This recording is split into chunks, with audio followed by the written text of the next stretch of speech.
Hey everyone, welcome back to my channel. My name is Zara and today I'm going to be doing a video on my top 10 First Law characters.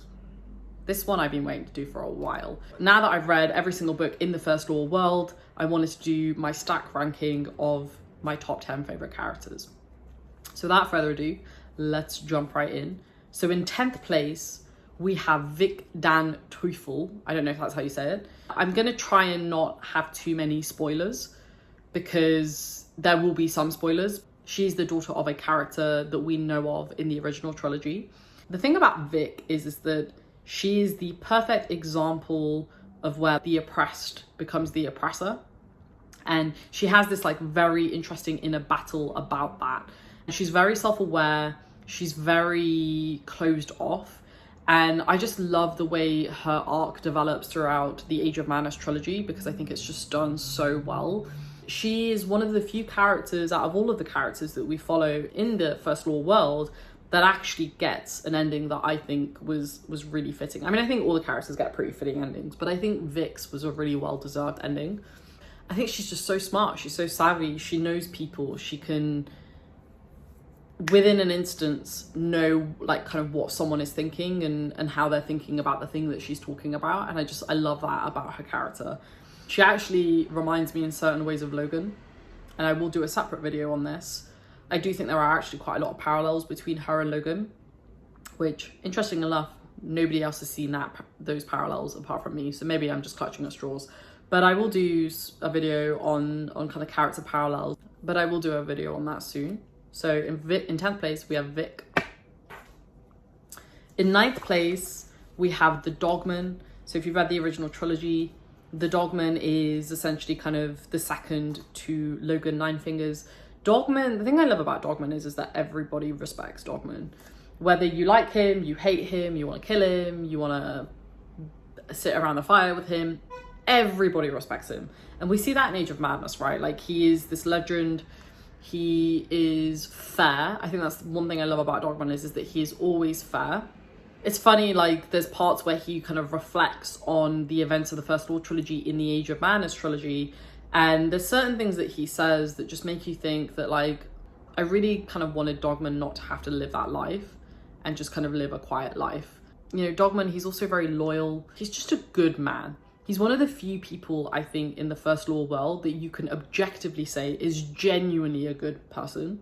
You know, a lot of other people, you know, will debate on other characters, but I think Dogman, most people could very easily say that he is a good person because he's a trooper and he inspires confidence and he embodies a lot of the traits that you would want in a leader. And that's why he's in 9th place. I kind of wanted to move him up a little bit higher, but he's in 9th place for now. In 8th place, we have Nikomo Koska.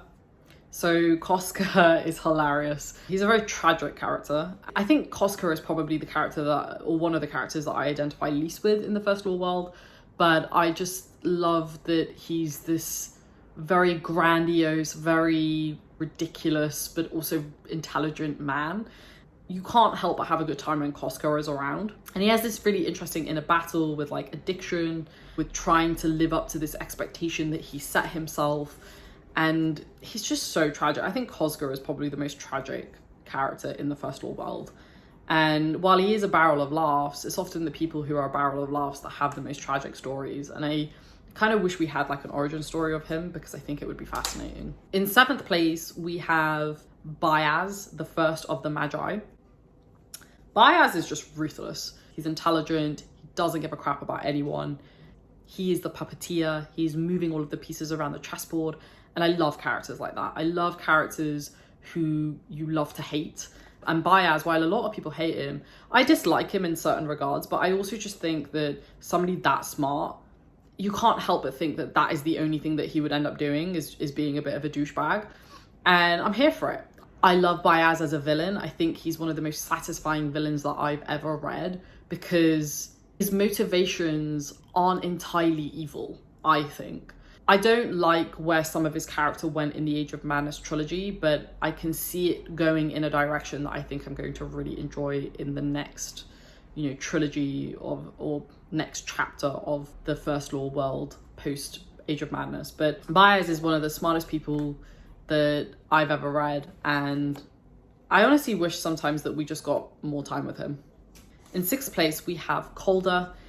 He is the second son of Bethard, and Calder is somebody that I really, really like. I really liked his character when we got more time with him in Heroes. He was my favorite perspective in Heroes. And we really get insight into the way that his mind works. Again, he's super intelligent. You can see a common theme here. I like intelligent characters. He's super intelligent.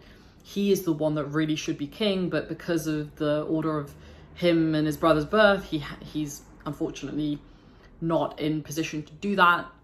He has a really interesting relationship with his brother, also with his son in the Age of Madness trilogy. And I think the thing about Calder is I didn't really like his ending, to be honest. I think the ending did him a little bit dirty, but I can also understand why Abercrombie took it in that direction. But bar his characterization in Age of Madness, I think he is one of the best characters that Abercrombie has written, because he gives this impression that he is a little bit slow and a little bit not quite with it. But when you get into his mind, you realize that he's actually one of the smartest people in the game. And I'm here for that. I love characters like that. And Calder, for me, I identify with him in so many ways. In 5th place, we have Savine Dan Glocta. So she is in the Age of Madness trilogy. Savine is a woman in a man's world. She is incredibly intelligent, very ruthless, way ahead of everyone. People are scared of her. They fear her. She is just fantastic. Her characterization was done really well. I think she had one of the best arcs in Age of Madness. And her ending, I think, suited her character. And she is one of those people that I really like because she is an individual that does not like to be vulnerable. But when you see those moments of vulnerability, you realize how human she really is. And those are my favorite moments, are those moments where you see her at her lowest, because you really understand like what is motivating her and what is getting her to do the things that she does. And you do root for her. I mean, she's an awful person, but you do root for her. And I just thought she was really relatable. And given the direction of how the Age of Madness trilogy ended, I will not be surprised if she's in the next trilogy quite a lot. I have a feeling we're not done with some of those characters, and I think she's one of them, and I'm very excited to see where her character goes. But phenomenal female character, one of the best that I've read, and I just can't wait to see where her story goes. In 4th place, we have Shivers. Shivers. I have a lot of love for Shivers. Shivers is in every single Abercrombie book, and I love that. I love that he's in every single Abercrombie book. I love that he's kind of become this totem for me, and probably for other people as well. The thing about Shivers is that he's not a man of many words, but he says a lot. His arc, particularly from Best Served Cold up until the end of the Age of Madness trilogy, is just so well executed. I just think he's one of those characters that will stick with me for a very, very long time. He is loyal, he gets a lot of respect, he's a fighter, he's a warrior, but there's depth to him. And I think with him, there's a lot of sadness, especially as a result of what happens in Best Served Cold. He feels very bitter and very hurt. You know, he's a very lonely individual, and you see that in the following books. For me, Shivers, I loved getting his perspective, and I only wish that we got his perspective more and more as the books progressed. But Shivers for me is also a very tragic character, but I feel like with him as well, like he's done so much, and he's been able to do that not at the cost of his own identity, I think, which I think is really important for certain characters. And I think Shivers really embodies that. Oh, he's just so good. Whenever I see Shivers' name on the page, I like cheer inside. I cheer internally, and it makes me so happy to like see him on the page. And I really liked the way that the direction of his character went in the Age of Madness trilogy, and I really hope we get more time with him because I think he's just fantastic. All right, we're down to the top 3. There are probably 1 or 2 characters that you would have guessed by now that are in this because I haven't mentioned them yet, and obviously they're going to be in this list. So in 3rd place, we have Sandan Glocta. Glocta is, I mean, he's Glocta. You know, he is a great example also of the bullied becomes the bully. He's kind of a puppeteer in his own way, and he's miles ahead of everyone. And even though he has this very physical advantage, very obvious physical advantage, intellectually he is miles ahead of every single person in this story or in this world. bar maybe one. He's just the person that we kind of hate to love, right? Like I think with Glocta, for me personally, and I've mentioned this before in a previous video, he's so far from my own lived experience, but he's so relatable in a lot of ways. His inner monologues in the original trilogy, and then his progression. I mean, we get some time with him in the Age of Madness trilogy as well. And I love being back with a character that we know and we love so much, but then see him develop as well, because he's quite old, right? And you kind of maybe assume that he's kind of at the end of his tether, but that's not the case. And I love that Glocta plays a very critical role in the Age of Madness trilogy as well. And I hope we still get more time with him yet, because I don't feel like Glocta's journey is at an end just yet. I think Glocta is one of the best characters that Abercrombie has written, just objectively. The reason why he's not number one is because for me, there are other characters that I prefer emotionally. But I think objectively, from a writing perspective, from a technical perspective, Glocta is the best character that he's written. And he's so many people's favourite for that reason. And I love it. I love Glocta. In second place, we have a character from the Age of Madness trilogy, and that is also Dan Luther. Also, I love Also. He's such a good character. He's tragic. He is probably only one of the good men in this world. He is so self-deprecating. He knows his limitations, but it's funny because he knows his limitations, but then what he doesn't actually realize is that he's actually good at some of the stuff that he thinks that he isn't. And so you kind of go through this journey with also where he kind of realizes that certain things about himself may not actually be the case as we progress throughout the story. And also it's just so good. There are certain ways that I relate to also, but there are many ways that I don't. But just the way that he's written is just phenomenal. Like he uses humor as a defense, and I love that. I love that he uses this very witty, dark humor as like his shield. He's not a fighter by any means, like Leo as an example, or Dogman or any of the other characters, but he is very quippy. He knows how to make the best out of a situation, and he always looks at the upside. And he is an optimist, whereas in contrast to most of the other characters, they're pessimistic, but he looks at things in a very different way. And then the fact that he also has a lot of power, right? And yet you actually see that he is probably one of the most powerless people in the entire First Law world. And it's just really sad, I think. I think also is a really sad character in certain ways, which I will talk about in my spoiler video at some point. He's just wonderful. I loved reading him. His chapters were my favorite, followed by Savine. And I was here for it. I was really here for it. I did predict his arc quite early on. And while I have my own, gripes about that, I think it was done for the most part very well. And also still sticking in my mind. He's the character that I think about most, actually, from Age of Madness, as well as Savine, but more so also. In first place, this is obviously not going to be a surprise. I'm not surprised he retained first spot for me. It has to be Logan, right? Logan for me is still number one by quite a mile as well, actually. Logan is he's just Logan, he's a man that's trying to be good, but everything is working against him. His reputation, the people, the environment, the context is all working against him. He's a teddy bear, but he's also not, because he is a murderer and a killer. I have very mixed feelings about Logan and just his journey throughout the entire First Law world.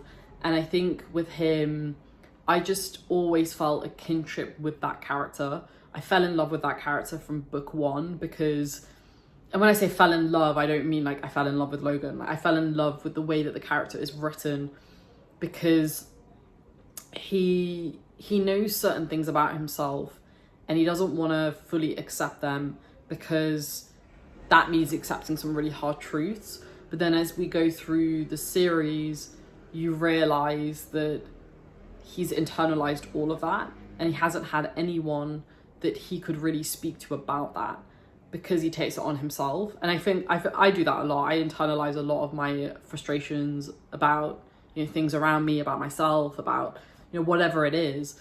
And the way that he internalizes a lot of that just it struck home. And that's why Logan has always stuck by me as a character that I just love and I adore, because even though he has a lot of demons, and he is part demon himself, right?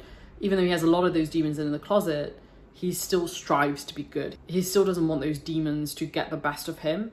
and make that who he is all the time. Like, and I don't know, it's just, he's very tragic as well. Like, there's some really tragic characters that we have in the First Law world, and I think Logan is the most tragic of them all because he is trying.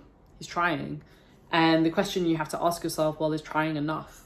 And in most instances, I would argue not. I've always had a soft spot for Logan because his character made me think about certain things in my own life.